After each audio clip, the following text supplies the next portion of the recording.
Bom dia. Nós estamos em uma série de mensagens em que nós chamamos de Outra Via. A ideia dessa série de mensagens é apresentar virtudes que o Evangelho nos ensina, que nos ajudam a entender qual é o nosso lugar e como nós devemos nos comportar diante de um mundo tão dividido quanto o nosso. Nosso mundo está completamente polarizado e dividido. Aí nós precisamos entender que não somente precisamos evitar os extremos, mas nós precisamos encontrar a via, essa outra via, esse modo de viver que é modelado por Cristo Jesus. Na semana passada, nós falamos sobre uma virtude, nós falamos sobre a sensibilidade. Nós queremos falar sobre Cristo Jesus, nós queremos ter a coragem de anunciar a Cristo Jesus. Mas nós precisamos aprender a fazer isso com sensibilidade, entendendo onde as pessoas estão e apresentando o Evangelho para elas de um modo que elas possam entender. Na mensagem de hoje nós vamos ver uma outra virtude. A virtude que nós vamos olhar hoje chama-se gentileza. Nós precisamos aprender a tratar pessoas como o nosso Senhor Jesus Cristo trata. E nós vamos olhar para as Escrituras e vamos ver uma história em particular. E nós vamos nessa história encontrar exemplos de como o nosso Senhor Jesus Cristo lida com pessoas e como Ele trata pessoas. E o meu desafio para vocês vai ser olhar para essa história e evitar os extremos que nós encontramos na nossa sociedade, que promovem separação, que promovem divisão, e aprender a tratar outras pessoas como Cristo Jesus. Essa outra via, esse outro modo de viver, essa vida ressurreta para a qual nós fomos chamados para viver. Mas para isso eu gostaria de pedir para que você se colocasse em pé e lesse comigo o texto que nós vamos estudar nessa manhã. É uma passagem bastante conhecida, tenho certeza que você lembra dessa história, mas essa história nos ensina princípios que são fundamentais para entendermos como tratar pessoas nos nossos dias. O texto está em Lucas capítulo 7, a partir do versículo 36, lemos assim: Convidado por um fariseu, Jesus foi à casa dele e reclinou-se à mesa. Ao saber que Jesus estava comendo na casa do fariseu, uma mulher pecadora daquela cidade trouxe um frasco de alabastro com perfume e se pôs a Jesus aos seus pés. Chorando, começou a molhar os pés dele com as suas lágrimas. Depois, ela os enxugou com os cabelos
cabeça com óleo, mas ela derramou perfume nos meus pés. Por isso digo a você, ela amou muito, porque seus muitos pecados lhe foram perdoados. Mas aquele a quem pouco foi perdoado, pouco ama. Então Jesus disse a ela, os seus pecados estão perdoados. Os outros convidados começaram a dizer entre si, quem é este que até perdoa pecados? Jesus disse à mulher, a sua fé a salvou, vá em paz. Pode se sentar. Senhor, essa é a tua palavra lida na tua comunidade. Essa é a tua palavra inspirada, autoritativa, poderosa. Esse é o exemplo que nós temos de Cristo Jesus. Mas, Senhor, nessa manhã, que os nossos corações sejam transformados pelo teu poder. Que o teu Espírito ilumine as nossas mentes, para que possamos compreender a profundidade e a grandeza do amor que o Senhor nos apresenta aqui. Que aquilo que lemos nessa passagem ganhe vida nos nossos corações. E que a mensagem que hoje recebemos seja uma mensagem enviada do Senhor a nós. Usa a minha vida, Senhor, e usa essa passagem para transformar a nossa igreja. Nós oramos em nome de Jesus. Amém. Nós vivemos em uma sociedade completamente polarizada. Nós temos divisões para tudo. Nós temos divisões nos esportes. Nós nos dividimos por preferências a times que torcemos. Nós temos divisões políticas. Nos dividimos a que grupos nós pertencemos. Nós temos divisões sobre perspectivas sobre a vida. Nós temos divisões sobre status, sobre finanças, sobre amor. Nós temos visões diferentes sobre família, sobre criação de filhos. E a nossa sociedade tem sido ensinada diariamente a tomar partido e a se comportar como grupo. Nós estamos sendo convidados o tempo todo a tomar partido por alguma coisa, seja o modo de uma dieta, seja o modo de uma educação, de um livro. Nós temos que dar respostas e opiniões a tudo. Nós ouvimos os nossos influenciadores falando coisas e nós tomamos posição. Nós defendemos ou nós acusamos, ou nós nos unimos ou nós nos separamos. O tempo todo nós estamos sendo convidados a tomar partido, a tomar decisão e a fazer algum tipo de distinção. Nós vivemos em uma sociedade profundamente polarizada e a devoção ao algoritmo não tem nos ajudado. Nós estamos cada vez mais distintos uns dos outros, cada vez mais separados uns dos outros. E nós vivemos em um mundo em que é muito difícil lidar com visões diferentes. Nós temos visões sobre qual é o que é melhor para o nosso país, quais são as melhores decisões que nós podemos tomar. E quanto mais claras são essas visões para nós, mais claro fica quem são as pessoas que vão fazer parte do meu grupo. A sociedade ocidental, ela vive um paradoxo estranho, porque nós somos treinados desde cedo a sermos independentes e tomarmos as nossas próprias decisões. Por um outro lado, nós somos chamados a tomar partido em grupo o tempo inteiro. Nós evangélicos, ou pelo menos os evangélicos brasileiros, são modelados de acordo com a voz dos seus influenciadores principais. Então, se algum membro do panteão evangélico diz que você não deve comprar naquela loja, os evangélicos não compram. Se alguém do panteão evangélico diz não vote nesse político, os evangélicos não votam. Nós vivemos, mesmo dentro esses religiosos chamados evangélicos, mesmo esse grupo, parece que pensam como massa, pensam como grupo, pensam como time. E quanto mais clara é a sua visão a respeito do futuro, mais clara é a visão de quem são as pessoas que pertencem ao seu time. E de repente, nós temos grupos de pessoas sendo formadas e formatadas por ideias exteriores, que fazem com que esses grupos se comportem de um determinado modo, sendo orientados, sendo dirigidos, sendo impelidos para diferentes decisões. E aqui nós encontramos o desafio que temos como seguidores de Cristo Jesus, porque nós estamos sendo bombardeados a pensar em decisões que temos que tomar relacionadas às pessoas. Nós vamos olhar para os nossos iguais E nós vamos ser convidados a oferecer cuidado e proteção para essas pessoas. Ao passo que aqueles que são diferentes, nós vamos oferecer crítica e acusação. Eu e você estamos sendo convidados o tempo todo a dividir os nossos relacionamentos, baseados nas convicções que nós temos. E um dos elementos que demonstram que eu e você não estamos refletindo muito bem sobre como proceder, é porque nós temos uma adoção acrítica de quem são aqueles nossos iguais.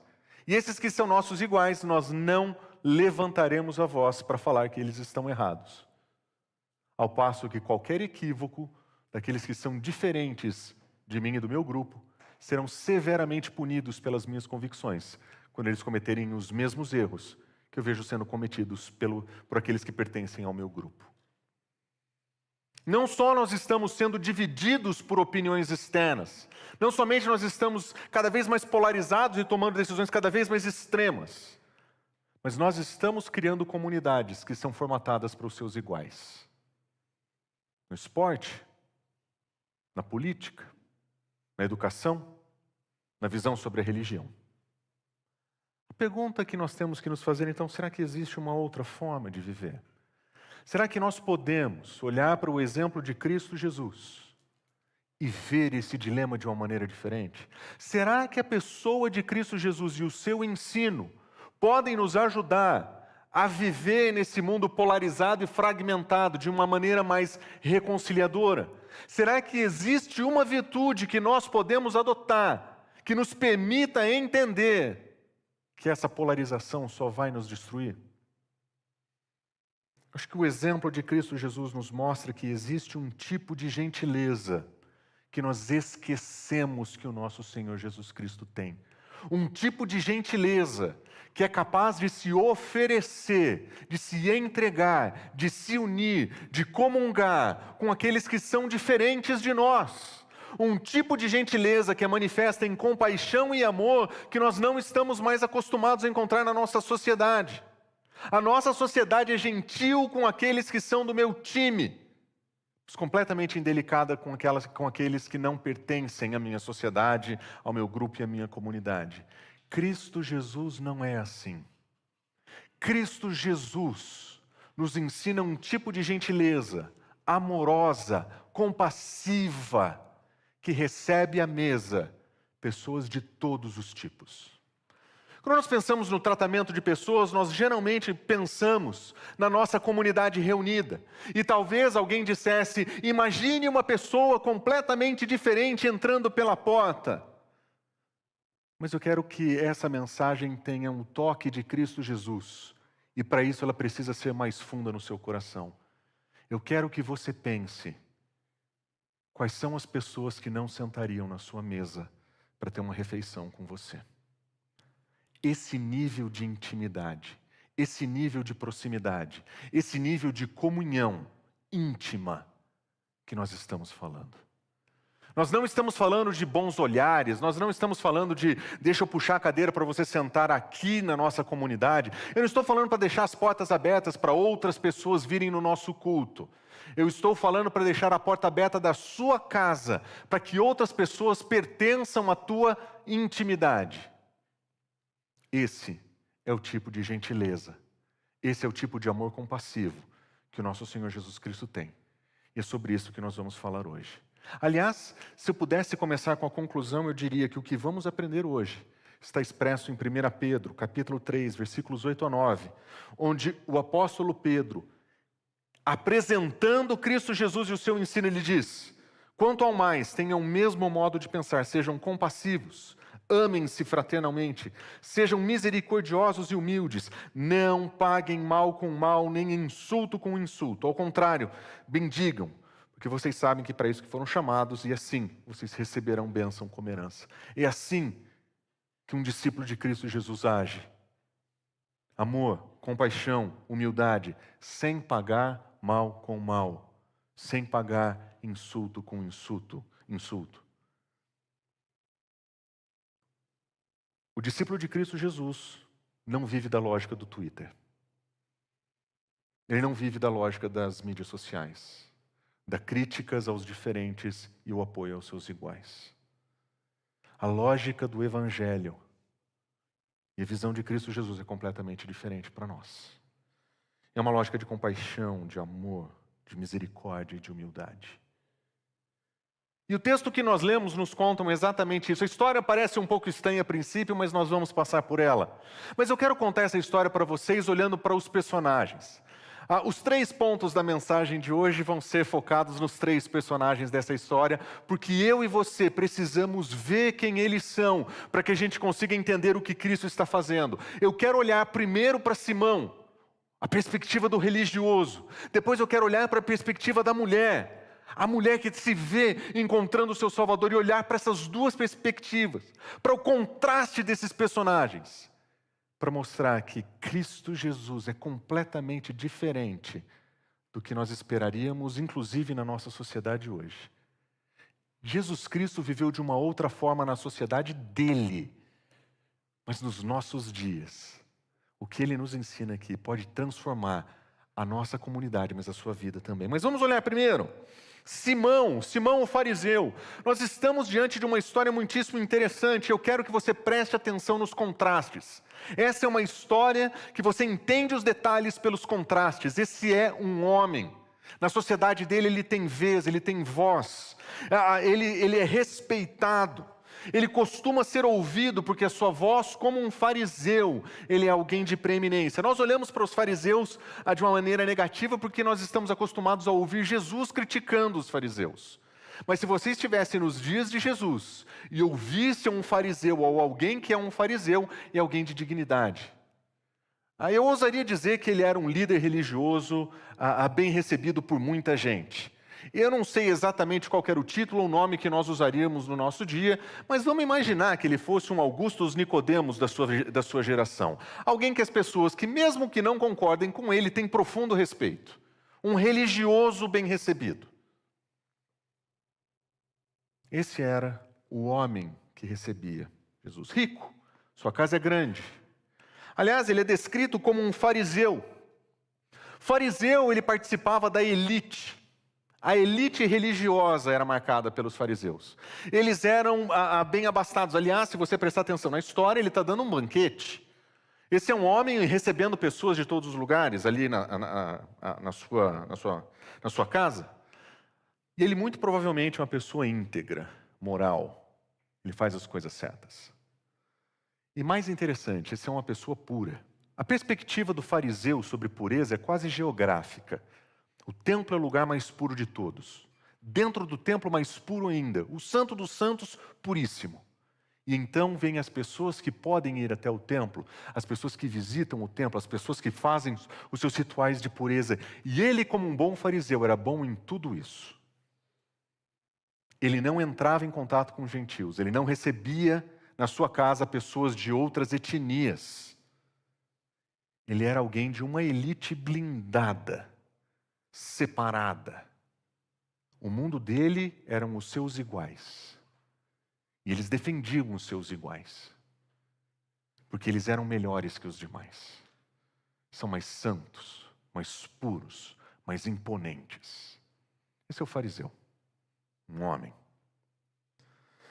Mas é interessante que esse fariseu, ele chama Jesus Cristo para ir na casa dele e ele se reclina a uma mesa. Reclinar a mesa parece um detalhe interessante, um detalhe que passa despercebido, mas é profundamente interessante você entender isso aqui. A palavra reclinar a mesa é estranho para nós porque nós sentamos à mesa porque nós usamos cadeiras. As nossas mesas são altas. O mundo antigo não era assim. Reclinar-se à mesa significava isso mesmo. Você ia se reclinar à mesa porque as mesas eram baixas, especialmente em situações de banquete. Em banquete, quando você recebia outras pessoas, você colocaria uma espécie de sofá em volta de uma mesa baixa, onde as pessoas ficariam deitadas, com suas cabeças em direção à mesa e seus pés para o lado de fora. Isso era um sinal de luxo, isso era um sinal de riqueza. Fazer banquete. Você provavelmente tinham pessoas servindo. Você provavelmente tinham pessoas participando dessa festa, assistindo você comer, enquanto as pessoas em volta escutam a sua conversa. E nessa cena vem alguém por trás de Jesus Cristo, uma mulher.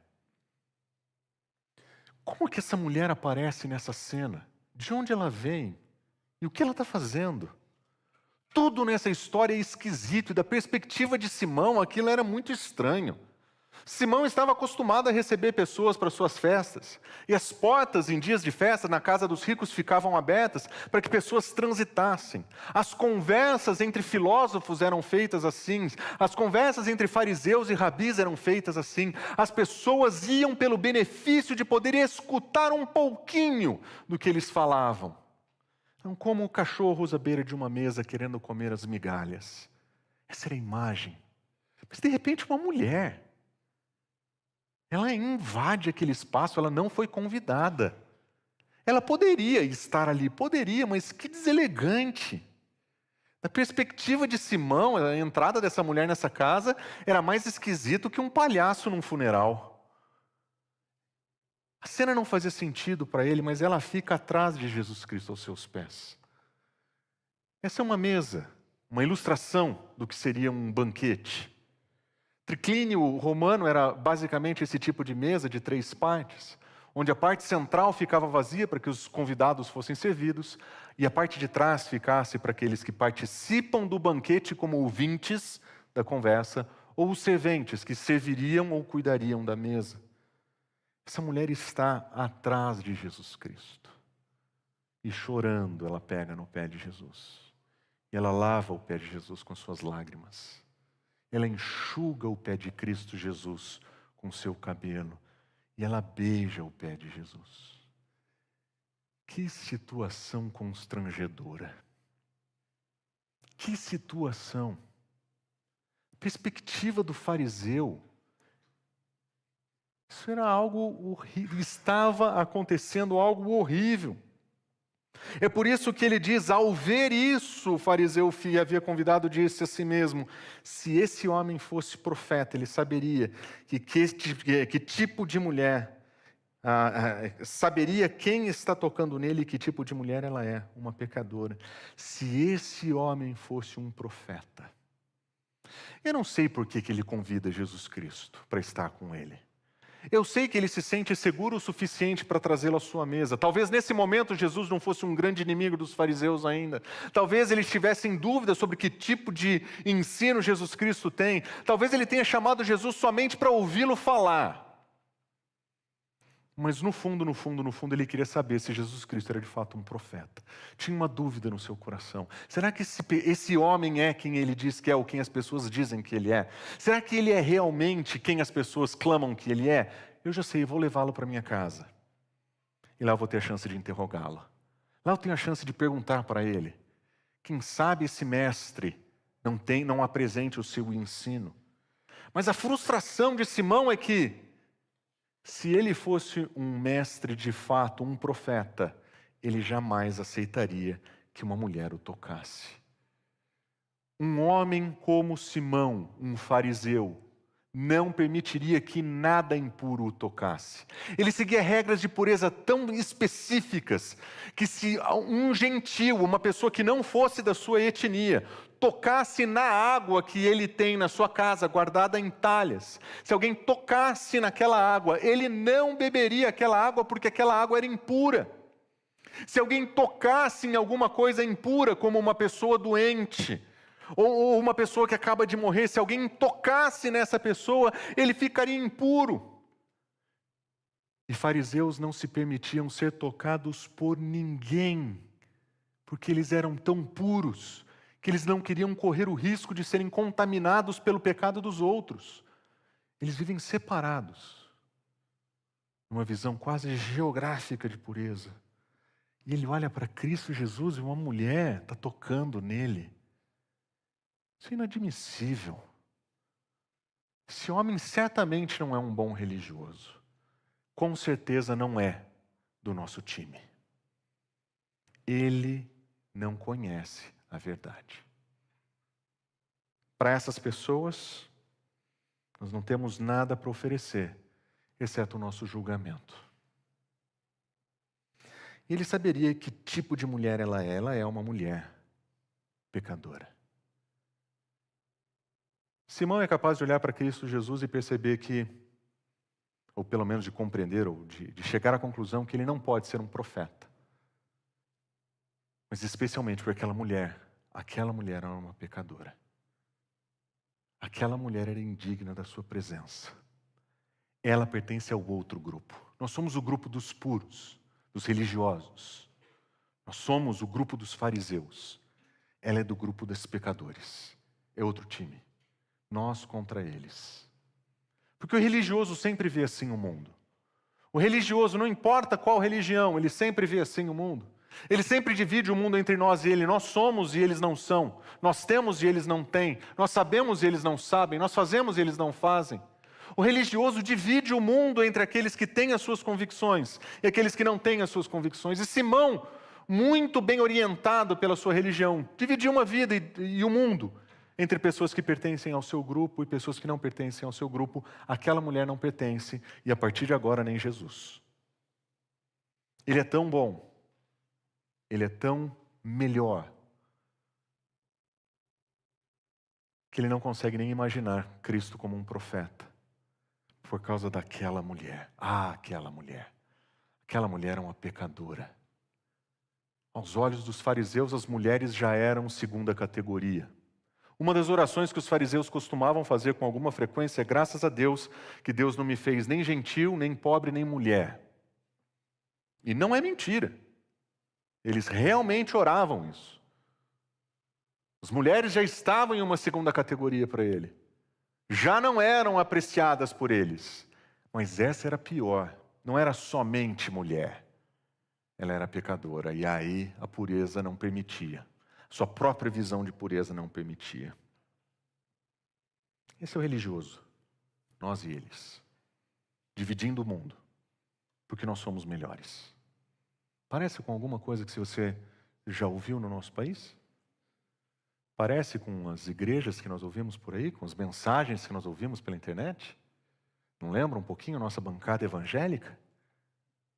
Os nossos religiosos, poderosos, pomposos nos seus aviões? Elite, poder, dinheiro, influência. Essa é a religião de Simão. Essa é a religião de muitos dos nossos evangélicos. Esse não é Cristo Jesus. E se você pensa que esse modo de religião está muito, de modo de pensar religioso está muito longe da gente, seja honesto e pense em você no seu coração. Qual foi a última vez que você olhou para alguém e disse: esse não está dentro? Você saiu de casa e viu, ouviu, passou pelo seu Instagram e você traçou uma linha. Esse não é do meu time. Nós contra eles. Nós temos isso aqui dentro. Nosso coração não está imune a esse tipo de religiosidade vazia. Nós não estamos imunes de pensar que somos melhores que os demais. Mas essa não é a forma ressurreta para a qual Cristo nos chamou a viver. É muito interessante que Simão parece ter um interesse em Cristo Jesus, como se Cristo Jesus fosse um rabi, alguém. Ele gostou do seu ensino e para ele, entre os muitos mestres, talvez Jesus fosse um desses. Talvez ele tivesse interesse intelectual em Cristo Jesus. Talvez ele até quisesse ouvir mais sobre Cristo Jesus, porque quando Jesus olha para ele e diz: eu tenho algo para dizer para você, a sua resposta é respeitosa. Ele diz: fala, mestre. Não é profeta. Veja bem, profeta não é mais. Mas quem sabe um rabi? E é muito curioso que o que ele foi buscar em Cristo Jesus foi um mestre e o que ele recebeu foi uma aula. Jesus Cristo senta com ele e dá uma aula. E ele conta a história. 2 homens deviam certo credor. Um devia 500 denários, outro devia 50. Nenhum dos dois tinha como pagar, ele perdoou a dívida de ambos. Então Jesus Cristo pergunta: quem é que amará mais? A história de Jesus é praticamente simples, ela não tem nenhum segredo, não tem nenhuma profundidade obscura, mística, escondida aqui. É uma história de dívida. E dívida é uma coisa que os judeus sabem muito bem como administrar. Eles sabiam desse mundo. Mas a história que Jesus Cristo conta fala de um perdão que não existe no mundo real. Porque nenhuma dívida desaparece. Se você estivesse devendo para o seu banco e chegasse lá para o seu banco e falasse: olha, banco, eu não consigo pagar. Eles falam: está tudo bem. A despesa some? Claro que não, alguém tem que pagar. E se eu conheço alguma coisa sobre banco, é você mesmo. Não tem como transferir, não tem como mudar, você tem que pagar. Para onde vai a dívida perdoada? Ou quem paga a dívida? A história que Jesus Cristo conta é familiar demais, mas é diferente de tudo aquilo que a gente conhece. Mas o punchline, a perguntinha no final, traz o princípio para o seu ponto central. Quem é que ama mais nessa história? E é curioso que Simão parece que sabe a resposta, mas ele não quer dizer também. Então, assim, eu vou suponho que seja aquele que a dívida maior foi perdoada. Eu suponho. Como assim você supõe? Você provavelmente é inteligente o suficiente para entender a lógica da história e para entender a pergunta. A pergunta é simples. E Jesus diz, você julgou bem. Eu adoro a escolha de palavras de Jesus. Porque se teve uma coisa que esse homem fez até esse momento da história, é que ele julgou tudo e todos em volta dele do jeito errado. Ele julgou Jesus errado, ele julgou a mulher errada. Mas agora Jesus está corrigindo a visão de mundo dele. Ele está dizendo, olha, agora você está podendo entender. E Jesus Cristo se volta para ele e diz o seguinte, para a mulher ele diz, você está vendo essa mulher? Você não me deu água para lavar os meus pés, mas ela molhou meus pés com lágrimas. Você não me saudou com um beijo. Você não ungiu a minha cabeça com óleo. Tudo o que Cristo Jesus fala aqui, fala sobre um nível de gentileza básica da vida da Galileia nos dias de Jesus. Quando você dá um banquete e recebe as pessoas, você lava os pés do convidado. Por que você lava os pés do convidado? Gente, a mesa é baixa. Imagina você andando com aquela sua sandalinha Galileia 2024, couro de carneiro, duro, cheio de pó, sujeira. Imagina aquele andando na sua sandália o dia inteiro no sol. Cara, a primeira coisa que você vai fazer com a pessoa é chegar na sua casa e lavar o pé dessa pessoa. Hoje, graças a Deus, a gente usa meia, talco e tênis, que ninguém sabe o que está acontecendo. Mas no mundo antigo, pezão para fora, lava o pé. Essa é a gentileza básica que a pessoa tem que ter. Você tem que cuidar dessa pessoa quando ela entra na sua casa. Você não me saudou com um beijo, Jesus Cristo está falando. Eu não fui nem bem recebido quando eu entrei aqui.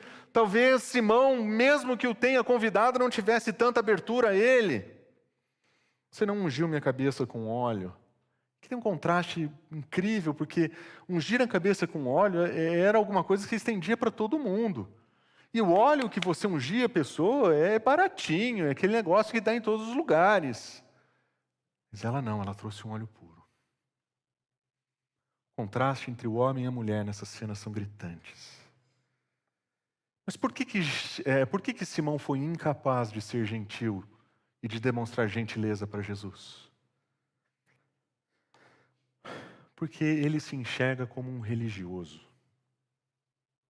O religioso é autossuficiente, ele é moralista, ele se entende como uma pessoa correta, ele pode até se ver como alguém generoso, afinal de contas é ele que está patrocinando o banquete. É ele quem recebe as pessoas à volta, é ele quem colocou os seus serviçais para trabalharem naquele momento. Mas por que ele é incapaz de oferecer gentileza e de tratar Cristo Jesus como os costumes da época exigiam dele? É porque ele se via melhor do que a outra pessoa. Talvez na história ele se olhasse para aqueles dois homens que devessem a um credor e ele dissesse, talvez eu sou aquele que deve 50. E se você prestou atenção, a diferença entre as dívidas é uma de 50 denários para 500 denários. Denários era o dinheiro que o trabalhador ganhava em um dia. Nós estamos falando de alguma coisa entre 3 mil reais e 30 mil reais, se a gente fosse traduzir para os nossos dias. Uma diferença que vai dar aí mais ou menos 10 vezes. Mas 10 vezes para o mundo antigo também é simbólico, porque o número 10 dá a ideia de completude. Ele olha para si mesmo e diz, eu tenho os meus errinhos, mas eu não sou como aquela pecadora. Ela deve 10 vezes mais que eu. Ou ela deve infinitamente mais do que eu. Porque eu sou melhor. Por que ele não oferece gentileza a Jesus? Porque ele é bom demais para receber pessoas diferentes. Para receber pessoas do outro grupo. para abrir a sua casa para aqueles que são diferentes.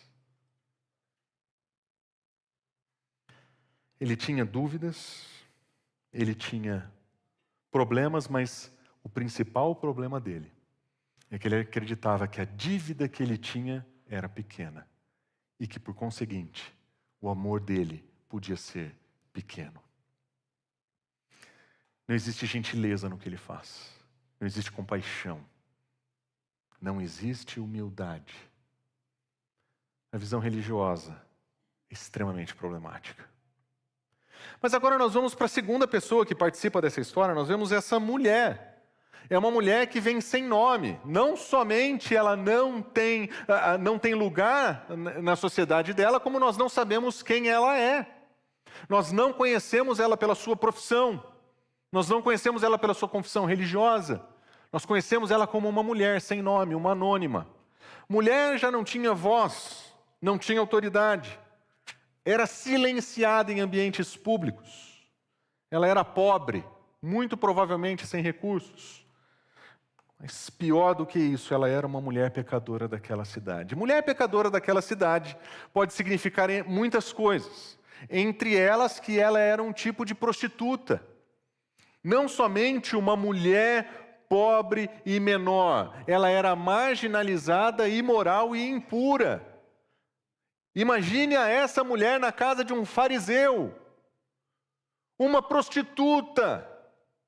Uma mulher que vende o seu próprio corpo para ganhar dinheiro. Naquele mundo não era para fazer aplicativo de internet, vender foto. Aquele mundo era uma mulher que não tinha dinheiro para comprar pão. Ela faz isso não por causa que o mundo glorifica esse tipo de gente. Muito pelo contrário. São pessoas profundamente desprezíveis.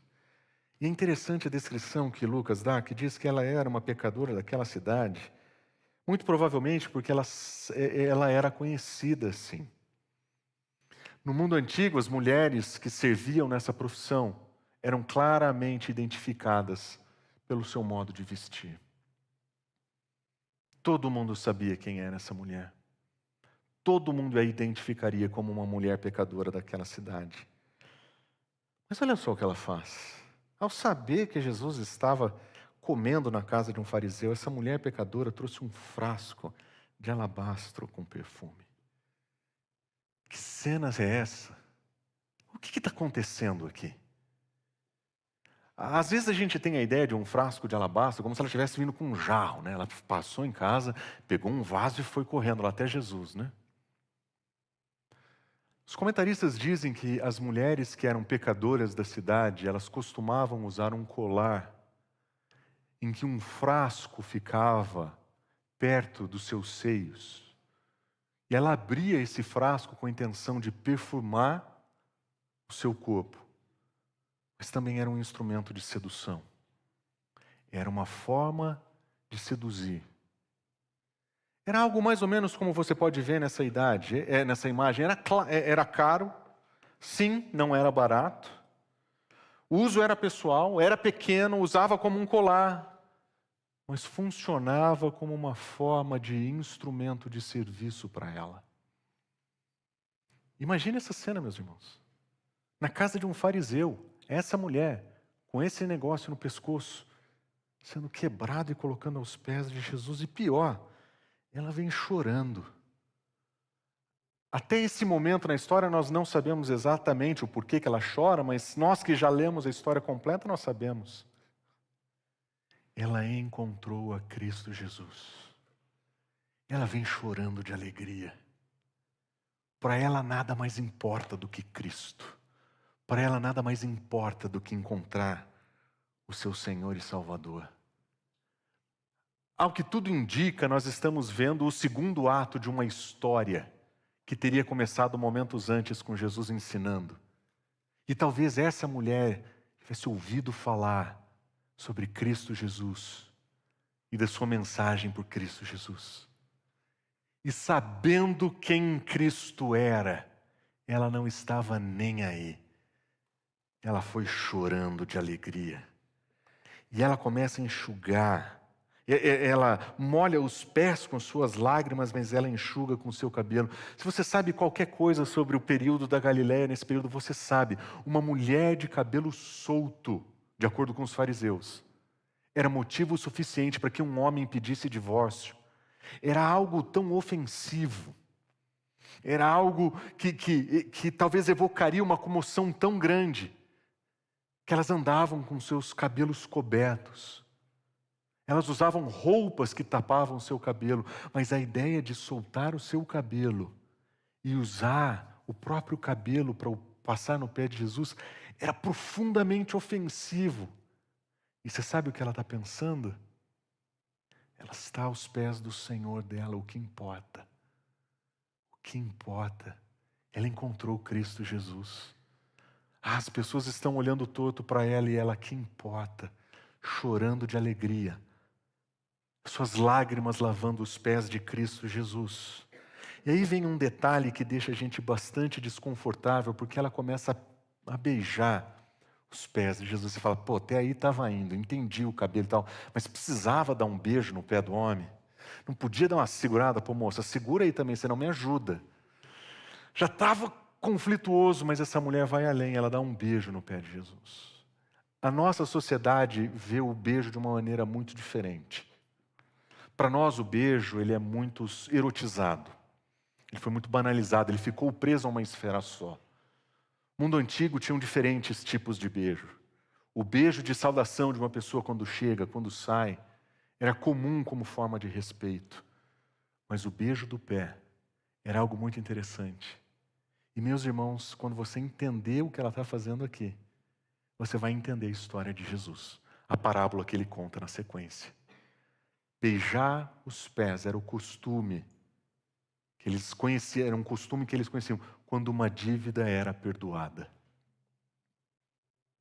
Essa mulher foi até Jesus, porque ela sabia que tinha sido perdoada pelo seu Senhor. Ela sabia que ela tinha encontrado perdão para os seus muitos pecados. E é por isso que Simão está completamente errado. Ela não é uma mulher pecadora. Ela é uma mulher perdoada. E os muitos pecados da sua vida foram completamente perdoados por Cristo Jesus. É por isso que ela chora de alegria. É por isso que ela lava os pés de Cristo com as suas lágrimas. É por isso que ela beija os pés de Jesus. Ela foi completamente perdoada. Ela encontrou o seu Senhor. Ela encontrou o seu Senhor. E aqui vem a cena mais impactante. Ela unge os pés de Jesus com o seu perfume. Ela quebra o seu frasco de alabastro. Como quem diz, isso aqui não mais me define. Eu não sou uma pecadora. Eu não sou uma prostituta. Eu sou uma filha. Uma filha amada e recebida por Cristo Jesus. Se você pensar no futuro, talvez ali tenha ido embora a sua segurança, porque em um dia de falta ela podia vender aquele perfume. Talvez ela pudesse usar aquilo como algum outro tipo de recurso. Mas ela olhou para aquilo como um exemplo do seu passado. É isso aqui que eu não sou mais. O nome disso, meus irmãos, é arrependimento. Ela encontrou o seu Salvador. Ela foi perdoada. E agora ela mostra completamente arrependida pela vida que ela levou. O fariseu não viu nada disso. Ele só viu, eca. Mas ali tinha uma profunda expressão de amor. Uma profunda expressão de gratidão por ter encontrado Cristo Jesus, o Salvador da sua própria vida. E agora ele conta a história. Os 2 homens foram perdoados e Jesus Cristo pergunta qual deles amará mais. E talvez ela se olhasse, se enxergasse nessa história como uma pessoa perdoada. Mas o que chama a atenção de Jesus é que ela é tudo o que Simão não conseguiu ser. Ela faz tudo o que Simão deixou de fazer. Ele diz para Simão, você vê essa mulher? Ela lavou meus pés com lágrimas. Ela não parou de beijar meus pés. Ela derramou perfume. Ela é a pessoa que oferece gentileza. Por que ela oferece gentileza? Por que ela, deixando de acreditar no que as outras pessoas acreditam, esquecendo completamente as divisões sociais que existiam, por que ela consegue ser gentil e amorosa com Cristo Jesus? Porque ela foi perdoada, porque ela foi amada, e porque ela foi amada incondicionalmente, ela ama incondicionalmente. Como o próprio Senhor Jesus Cristo diz, ela amou muito, porque os seus pecados lhe foram perdoados, os seus muitos pecados. Eles foram perdoados. Aquela é uma mulher que reconhece a profunda maldade do seu coração. Essa é uma mulher que reconhece o quão maligna ela era. Mas ela também reconhece quão grande é o amor de Deus, que está muito além do que o que as pessoas veem e percebem. Ela foi perdoada. Então Cristo Jesus declara: os teus pecados estão perdoados. Porque ela foi até Cristo Jesus buscando aceitação, e ela encontrou muito mais. Ela foi recebida, aceita, acolhida, mas ela foi perdoada. E Jesus termina falando com ela: tua fé te salvou. Uau! A fé dessa mulher. O que ela fez é um ato de fé. Ela não estava esperando a próxima cesta do milagre para ir pedir bênção na igreja. Ela não estava esperando uma reviravolta financeira. A fé dela era suficiente para ela largar tudo. A sua segurança, o seu dinheiro, a sua profissão, largar tudo para estar aos pés de Cristo Jesus. Isso é fé. E o que é que Cristo oferece para ela? Vá em paz. Paz é shalom, é inteireza, é completude. Até os vazios do coração dela foram preenchidos pela presença de Cristo. Porque ela entendeu quem Jesus Cristo é. Como que essa mulher se enxerga? Bom, talvez ela se enxergue como aquela pessoa que devia 500. Ela fala: eu sou a pecadora. Está vendo esse cara que devia muito? Está dizendo: sou eu. Mas ela se vê como alguém não devedora. Ela se vê como alguém perdoada. Por que ela oferece gentileza? Por que ela é compassiva? Por que ela é amorosa? É porque ela age como quem foi perdoada. Ela age como quem entendeu o que significa ser pecador e o que significa ser perdoado. O religioso não sabe nada disso. E é por isso que ele é incapaz de ser gentil com o diferente. Essa mulher entendeu quem Cristo é. Mas e Jesus Cristo nessa história? Quem Jesus Cristo é nessa história? Porque nós estamos ouvindo a história de um homem da elite, de uma mulher marginalizada, e nós estamos vendo Jesus ali no meio desse caminho.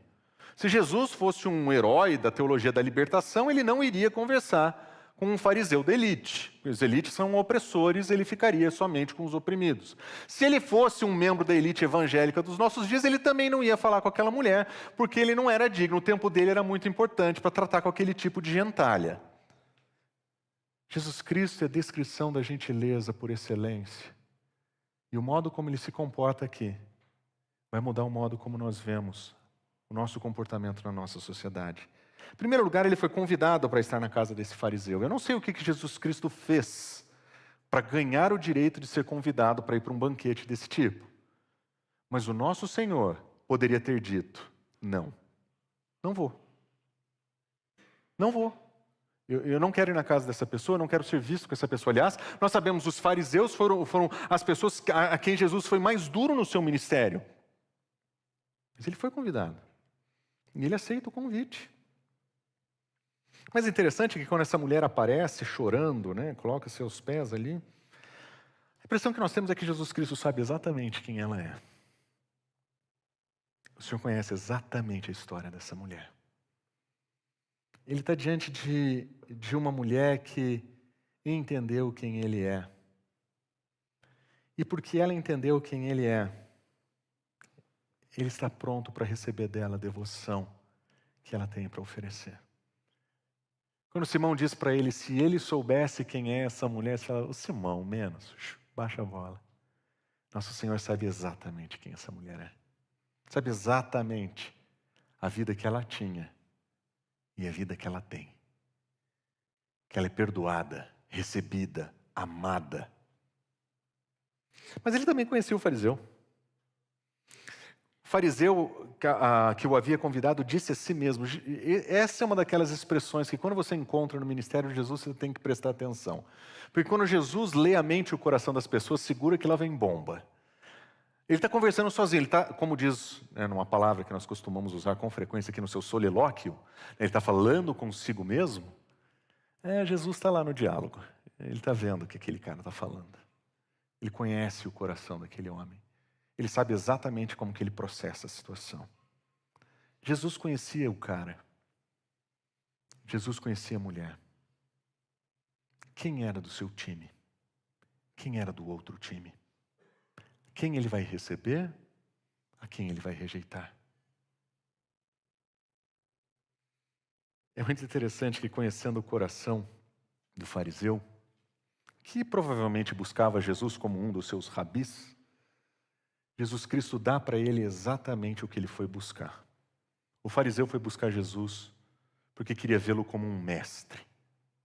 E Jesus deu uma aula para ele. Quando você busca Jesus como professor, você vai aprender um monte de coisa.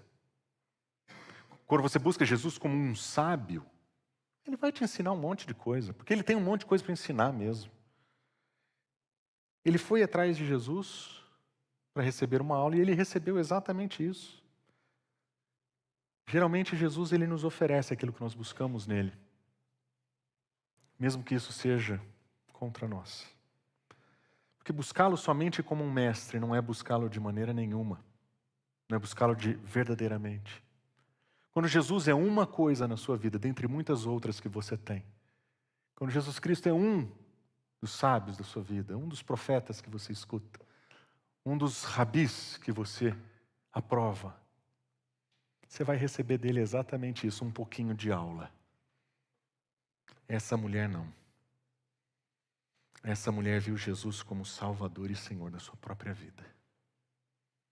Ela foi atrás de Jesus buscando aceitação e recebeu perdão, porque Jesus Cristo oferece aquilo que nós estamos buscando nele. Ela foi acolhida, ela foi recebida, ela foi incluída. Cristo Jesus tinha à sua mesa a elite e o marginalizado, o religioso e o não religioso, o puro, soberbo e arrogante e a mulher perdoada. O grupo de Jesus somos nós. Eu e você pertencemos ao grupo dele. Homens e mulheres, ricos e pobres, elites e marginalizados.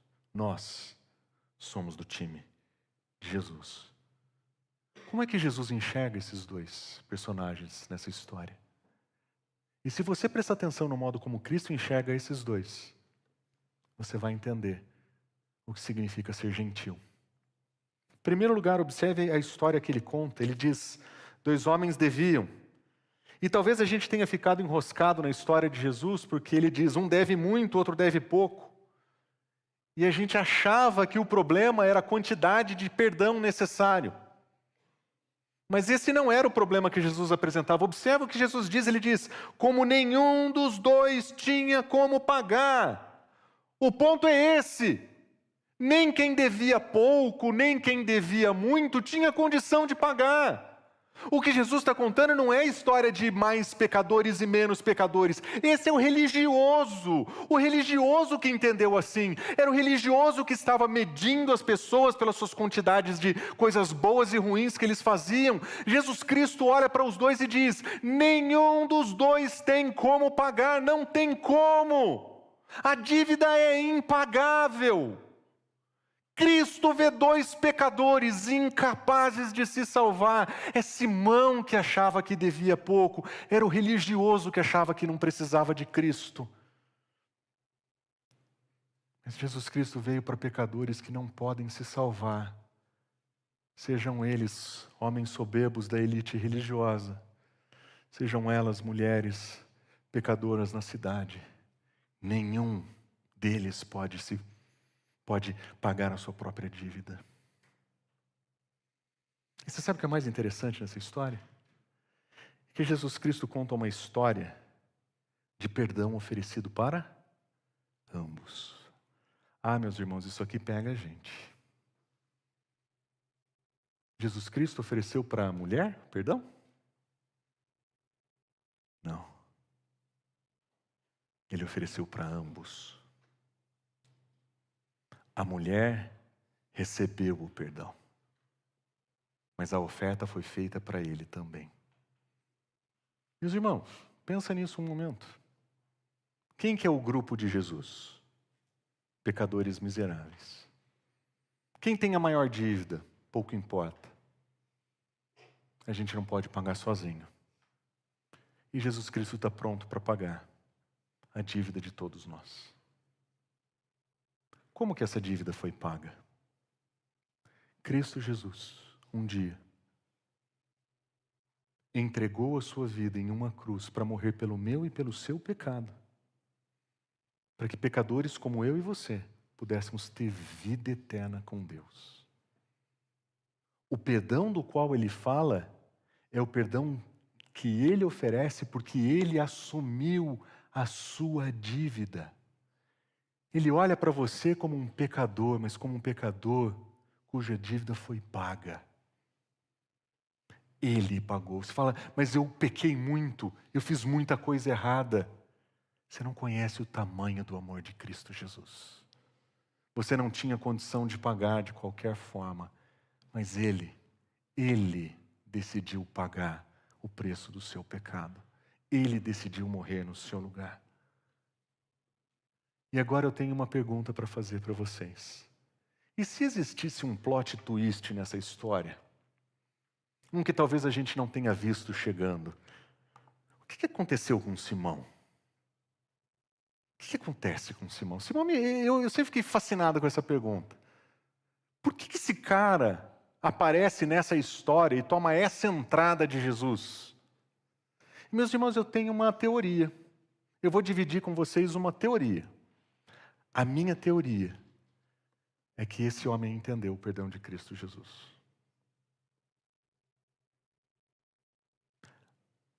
E eu vou dizer para vocês que Simão se parece exatamente com o tipo de gente que Cristo veio salvar. Religiosos como eu e você. Se você prestar atenção no livro de Lucas, você vai perceber que Lucas geralmente não dá nome das pessoas. Ele conta a história de um monte de gente. Mas ele fala, se você é uma autoridade judaica, ele apresenta o seu nome. Se você é uma autoridade romana, ele apresenta o seu nome. Se você é um discípulo de Cristo Jesus, você apresenta o seu nome.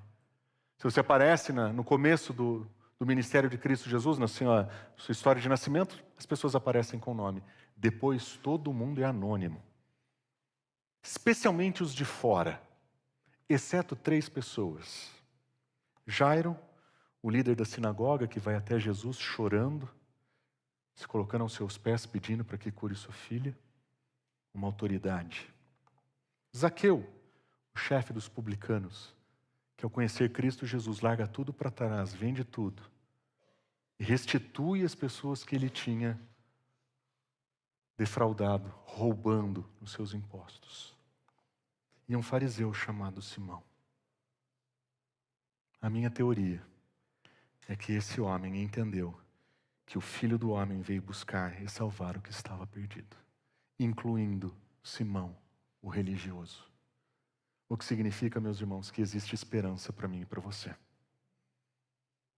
Eu e você podemos desfrutar do perdão que Cristo oferece.